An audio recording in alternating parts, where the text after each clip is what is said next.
This is my story. This is my song,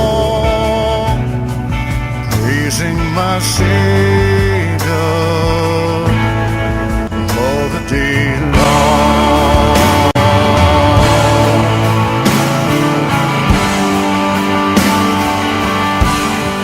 Perfect submission. You know, back when my family and I first came here in 1968 from North Carolina,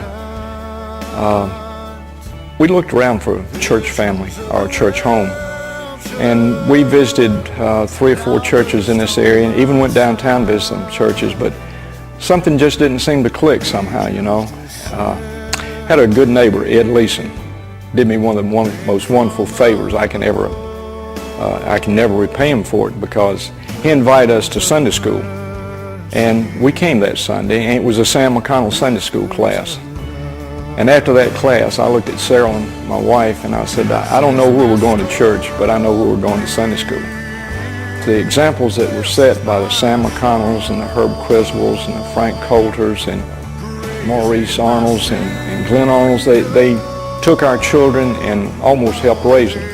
And they set wonderful examples for them. And during that period of time, we had people like George Underwood and Frank Coulter and Nat Tittle. I'm pointing where they used to sit. And so many more that handled all the little things in this church that needed doing. Not only for the church, but for the members of the church that needed doing.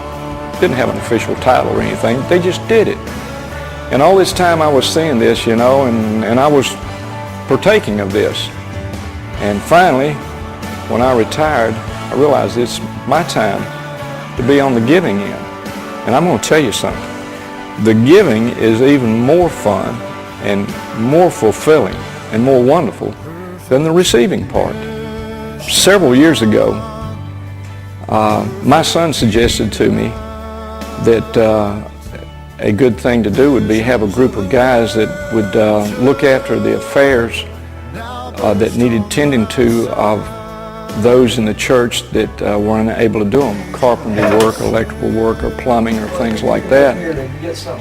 Well, Bob Nicewarn was not one that I had mentioned it to, but somehow or the other, Bob came up with the same idea along about the same time that I retired. And he asked me if I would participate with him and some of the other guys that were going to do this Carpenters for Christ. And we have done everything from put in disappearing stairways to dishwashers to fixing lamps to repairing porches, gutters. It's awful fulfilling to know that you, for a moment, maybe brought a little bit of laughter or warmth in their life. And it is. It's really rewarding. Reverend Bacon was a preacher at the time, and it was brought up that we should enlarge our church. And there was some people that really did not favor it, but most everybody was in favor of it, you know. And we had to sell bonds to finance it. And I think we wound up selling bonds to each other more than we did to other people, you know, but we did sell enough to finance the church. And fortunately, the contractor made an agreement with us that any work that could be done by the members, he would let us do, and that would knock off on the price of building the sanctuary, this new sanctuary right over here. We got inside and came to the painting and the finishing floors and this and that and so forth.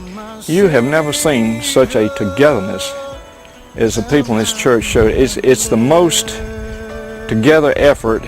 It brought us closer than any other time that I've ever seen, I believe. Later on, as y'all know, we outgrew that and had to add the transepts on the side. And it just goes to show that, you know, you keep going out, keep inviting people in, keep sharing and giving. You're going to have to do something again, you know. Somewhere down the road, I hope that we have to enlarge again somewhere, somehow, because you've got to give it away. You can't keep it. Giving is what we're supposed to be doing. After all, Jesus Christ taught us how to give.